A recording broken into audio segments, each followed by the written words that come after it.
E no vídeo de hoje eu vou falar o que esperar do futuro da Marvel depois do filme Thor: Love and Thunder. E chegou nos cinemas o mais novo filme da Marvel, Thor: Love and Thunder. E como de costume aqui no canal, assim que sai o filme, eu faço um vídeo falando o que esperar do futuro da Marvel depois desse longa. Vale destacar que aqui nesse vídeo eu gosto de falar sobre o universo do personagem em questão que o filme aborda. Então eu não vou ficar falando sobre outros projetos da Marvel que estão acontecendo em paralelo ou projetos futuros. Eu vou falar especificamente no que isso afeta o universo do Thor. Então aqui, sim, vai ter spoiler de tudo que acontece no filme Thor: Love and Thunder e principalmente as duas cenas pós-créditos que aparecem nesse filme. Mas eu não vou mencionar, por exemplo, da Miss Marvel. A Miss Marvel, por exemplo, que tá acontecendo a série e que vai encerrar uma semana depois que esse vídeo está indo ao ar, eu vou fazer um outro vídeo depois falando o que esperar do futuro da Marvel depois de Miss Marvel. Deixando isso claro, eu vou começar a falar então um pouco sobre o filme. E antes de entrar nas cenas pós-créditos, eu quero falar um pouco sobre o que acontece durante o filme. A primeira coisa que é super interessante é na cena que já tinha aparecido no trailer do longa e que aqui durante o filme ela reaparece, que é a cena onde aparece as estátuas num salão, né? Nessa cena do filme, é lá no terceiro ato, bem onde vai ter o conflito final, onde o Thor e depois a Mighty Thor vai lá parar o Gorr. E o Gorr tá tentando abrir um portal para ele conseguir ir até onde existe a eternidade e fazer um desejo, onde todos acreditam no filme, naquele momento, que vai ser para destruir todos os deuses do mundo. Nesse momento, quando esse salão tá sendo... Quando ele abre o portal com o martelo do Thor, com o Tormenta, ele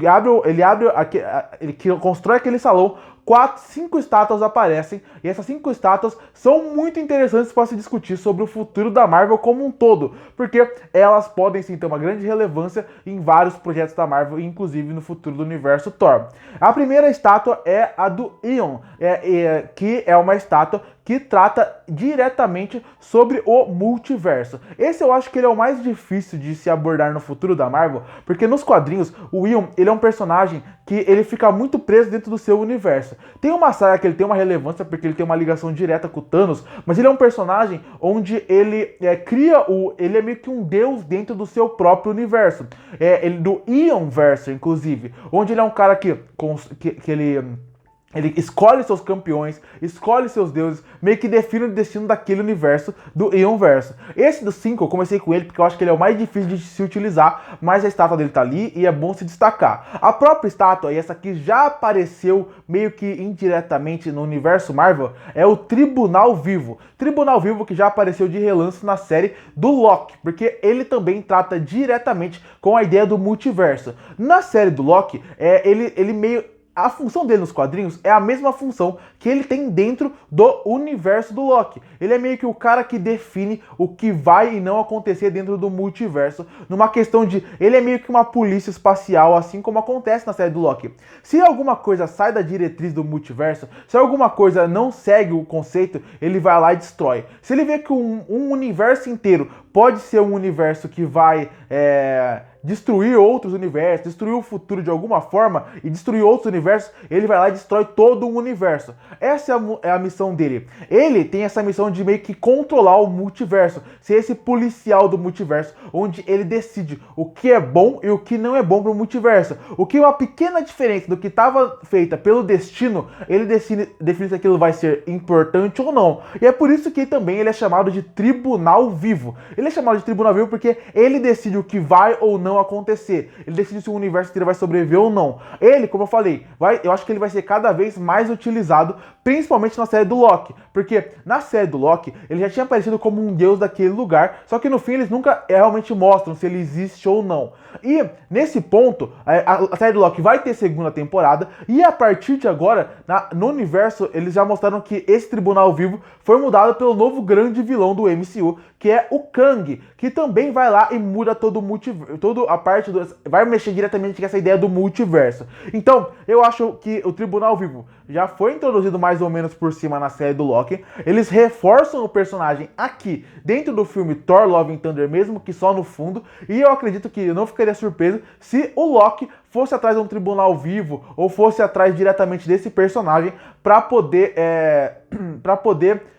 meio que resolver esse problema com o Kang e tudo que envolve. Faria total sentido, porque o Kang tá meio que mexendo no multiverso da forma como ele quer, e o Tribunal Vivo, que seria esse deus cósmico, não deixaria que isso acontecesse. As outras duas cabeças que aparecem nesse salão, eles não são diretamente envolvidos com o multiverso. Eles têm uma relação com o multiverso, mas bem menor. O primeiro seria o Vigia. Vigia que esse aí sim já tá bem introduzido dentro do universo Marvel. Porque quando a gente assiste Doutor Estranho e o Multiverso da Loucura, a gente vê que a Capitã Carter existe nesse universo. Quando a gente vê que a Capitã Carter existe nesse universo, a gente deixa claro que tudo que apareceu na série What If é canônico aqui dentro desse universo. E o principal ponto de todos os episódios de What If é o Vigia. E o Vigia, ele reaparece ele aparece numa das estátuas que está lá no fundo. O Vigia seria super interessante de novo.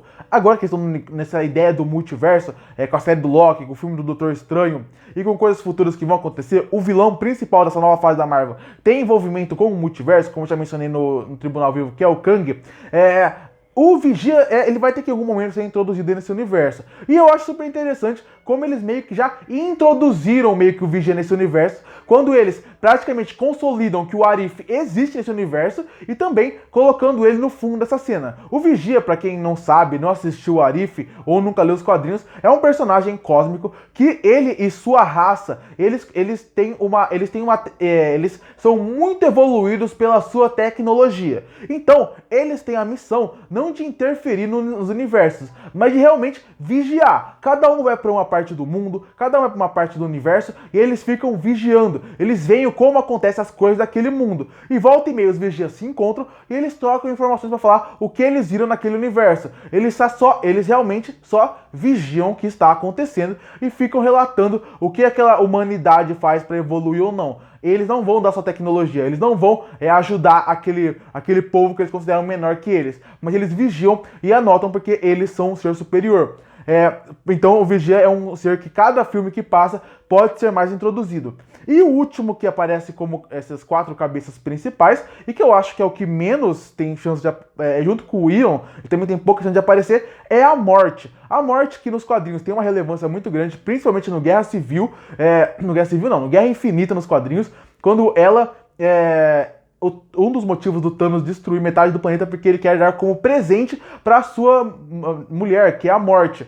Nesse período que o Thanos ele teve um relacionamento com a Morte nos quadrinhos. A Morte, ela realmente... Eu não sei como ela seria introduzida nos cinemas aqui. Não sei nem qual história seria melhor para introduzir essa personagem, considerando que ela realmente é a Morte. Ela é aquela pessoa que ela vai atrás da vingança, do mal, ela se materializa dependendo de cada raça de certa forma. Então, ela tá ali, é interessante ver a personagem. Nos quadrinhos muita gente gosta de ver como ela poderia ser uma vilã, talvez num algum filme, mas realmente eu não sei como ela seria introduzida. Só bom destacar que a Morte também tá como uma dessas 4 cabeças ali. E tem mais uma cabeça que é a principal nesse filme, que é a Eternidade. A Eternidade que tem toda essa ideia de ser esse ser onipresente, onisciente, que consegue meio que no filme ele deixa ela já foi introduzida, ela já foi utilizada no longa, que é essa ideia de ela consegue meio que realizar esse desejo. Eles colocaram dessa forma, mudando a origem do Gore.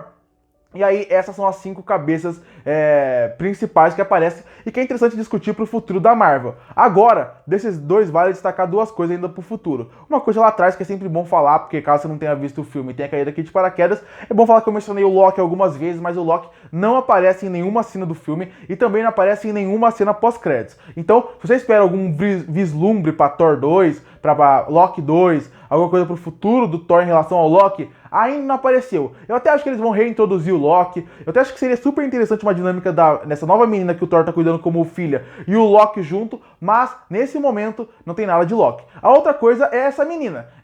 O Gore, no final do filme, ele tem um desejo pra fazer e ele escolhe o amor em vez da vingança. Ele sabia que ele ia morrer, ele sabia que ele estava doente, e aí ele morre, e o desejo dele, em vez de ser de destruir todos os deuses, é que sua filha, ela voltasse à vida, e aí através disso o Thor vai cuidar dela. Esse é o grande ponto da virada final, que era para ser inesperada, do longa, provavelmente. Nesse ponto, a gente mostra uma das últimas cenas, onde aparece o Thor cuidando dela. Eu acredito que Essa menina, ela tem um poder da eternidade. Você vê que ela tem um poder que é muito...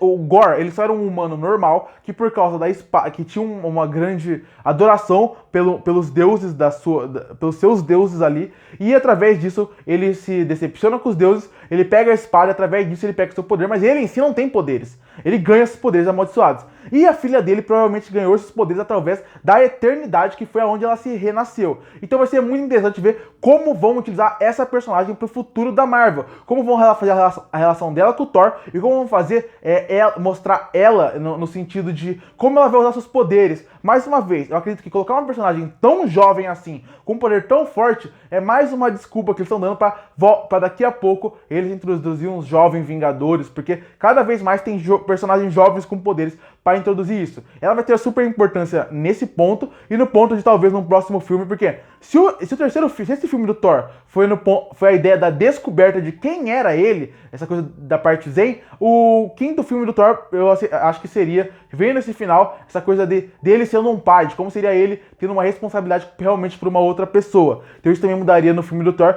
que já foi revelado que ele vai voltar no final do filme. Já foi revelado que, não que ele vai voltar num filme solo dele, ele pode voltar, por exemplo, num Vingadores, tendo uma série solo de algum personagem, mas essa personagem está sendo introduzida de uma forma onde eu acredito que ela vai ser importante para a descoberta de quem é o Thor, e também ela pode ser importante talvez para um jovem Vingadores, ela pode fazer parte dessa nova equipe que, a quantidade de filhos de personagens que tem aqui, quantidade de personagens jovens que têm poderes, eu não ficaria surpreso se rapidamente isso acontecesse. E também vale destacar nesse ponto que na parte de Asgard, vale falar que eles estão treinando, e você vê que também tem alguma preparação de terreno ali para algumas coisas futuras em Asgard. Desde o filho do Heimdall, passando por alguns personagens que estão treinando ali.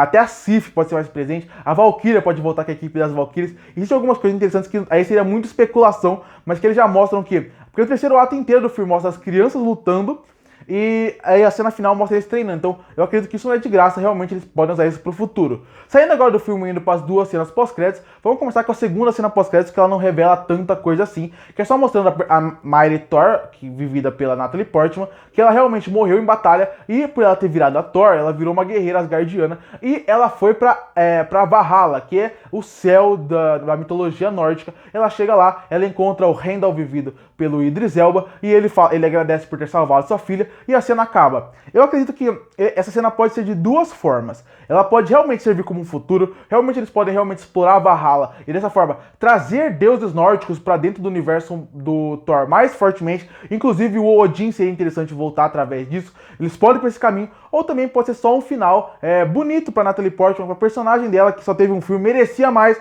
A Mighty Thor merecia mais espaço e merecia ter até um filme solo, porque é uma personagem super interessante. A Natalie Portman tá bem no papel dela, mas principalmente eu acredito que esse final, o bom dessa segunda cena pós-créditos é que ela dá duas opções perfeitas para quem a Marvel quiser. Se quiser falar que aquele só era um final bonito e honroso pra Natalie Portman, o personagem dela, Patrícia, que tá desde o começo do universo Marvel, funciona bem. E se quiserem realmente usar para falar que Valhalla realmente existe e que eles podem explorar no futuro Marvel, também é muito bom. E a segunda cena pós-créditos, e a primeira cena pós-créditos, que é a que realmente interessa, é a cena envolvendo Zeus. Tem aquela parte que eles vão pro panteão dos deuses, e aí o Thor acerta Zeus, e na cena a gente acha que ele morreu. Zeus vivido pelo Russell Crowe. E na cena pós-créditos aparece Zeus falando que ele sente falta de quando a humanidade sentia realmente medo dos deuses, quando ela realmente tinha um respeito por eles. E por isso ele vai fazer com que a humanidade volte a sentir esse respeito pelos deuses, e vai através do medo. Então deixa claro que a mitologia nórdica, a mitologia grega, pelo menos é o que dá pra entender, pode usar as outras mitologias, mas a grega vai começar a atacar a Terra e os super-heróis para poder mostrar essa força da mitologia, para mostrar que os deuses ainda existem e ainda são fortes. E aí ele manda o seu filho Hércules caçar o Thor. Isso é super interessante. Primeiramente, quem faz o Hércules é o ator do Roy Kent, do Ted Lasso. Algo que eu não esperava de forma nenhuma ver nesse filme. Mas é super interessante porque nos quadrinhos o Hércules já fez parte dos Vingadores. O Hércules já foi um personagem super importante pra Marvel em várias sagas. Até algumas sagas que são consideradas polêmicas. Ele é um personagem bem interessante de se utilizar. E ele talvez da mitologia grega, dentro do universo Marvel, é o que mais tem participação principalmente por ele já ter participado dos Vingadores. E através disso, é super interessante ver como eles vão realmente usar a mitologia, dar um novo arco, pra, se quiser ir também. Eles deixaram vários arcos possíveis pro Thor no futuro, e esse é um deles. Mitologia grega, o Hércules ser o grande vilão do filme do Thor. E também, você também tem um outro ponto que é outra mitologia sendo introduzida nesse universo. Porque a gente já tem a mitologia nórdica introduzida no Thor. A gente já tem a mitologia grega introduzida nesse Thor 4. A gente também já tem a mitologia dos gregos. A gente já tem a mitologia egípcia, introduzida em Cavaleiro da Lua. E nesse filme ainda aparecem vários outros deuses e várias outras religiões. E isso é super interessante, porque pro futuro não só desse filme, mas da Marvel, você deixa mais claro que existem todas as religiões, e através disso, isso pode ser usado no futuro de formas diferentes, em filmes diferentes, usando novos personagens para ser heróis como vilões. E eu acho isso super interessante. Então, de modo geral, é isso que dá pra ver do futuro do universo Marvel, depois do filme Thor, Love and Thunder. Curte pra fortalecer o canal, se inscreve pra não perder os próximos vídeos. E aí, o que você achou de Thor, Love and Thunder? Você gostou? Você não gostou? Que nota você daria pra ele? Comenta aqui embaixo. E eu volto no próximo vídeo.